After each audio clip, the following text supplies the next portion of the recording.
আগামী ২১ মে অনুষ্ঠিত হবে দ্বিতীয় ধাপের উপজেলা পরিষদ নির্বাচন। নির্বাচনকে সামনে রেখে গণসংযোগ চালিয়ে যাচ্ছেন কাশিয়ানী উপজেলা পরিষদ নির্বাচনে চেয়ারম্যান প্রার্থী সাবেক ছাত্রলীগ নেতা ও উপজেলা যুবলীগের সভাপতি মুক্তিযোদ্ধার সন্তান কাজী নুরুল আমিন তুহিন। তিনি উপজেলার বিভিন্ন হাটবাজার, রাস্তাঘাটে সাধারণ ভোটারদের কাছে গিয়ে কুশল বিনিময়, ভোট প্রার্থনা ও লিফলেট বিতরণ করছেন। রোববার উপজেলার রাজপাট রাহুথর হাটে সাধারণ মানুষের সাথে কুশল বিনিময় ও ভোট প্রার্থনা করেন।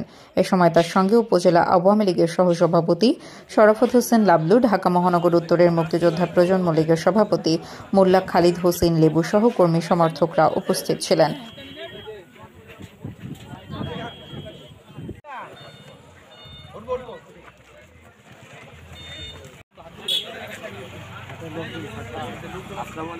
ভালো আছে না মাসি আছে বলে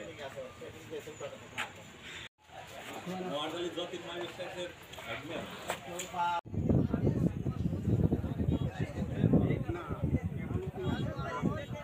সাধারণ ভোটারদের সাথে মতবিনিময়কালে কাজী নুরুল আমিন তুহিন কাশিয়ানীকে আধুনিক উপজেলা হিসেবে গড়ে তোলার লক্ষ্যে সকলকে নিয়ে কাজ করার প্রত্যয় ব্যক্ত করে বলেন, বঙ্গবন্ধু কন্যা মাননীয় প্রধানমন্ত্রী শেখ হাসিনার স্মার্ট বাংলাদেশ বিনির্মাণের অংশ হিসেবে কাশিয়ানীকে একটি স্মার্ট উপজেলা হিসেবে গড়ে তুলতে সকলের ঐক্যবদ্ধ হয়ে কাজ করার বিকল্প নেই। তিনি বলেন, আমি অতীতে কাশিয়ানী উপজেলাবাসীর সুখে দুঃখে ছিলাম, বর্তমানে আছি, আগামীতেও থাকব। আমি চেয়ারম্যান নির্বাচিত হলে সাধারণ মানুষের পাশে থেকে সকল ধরনের সহযোগিতা ও কাজ করব।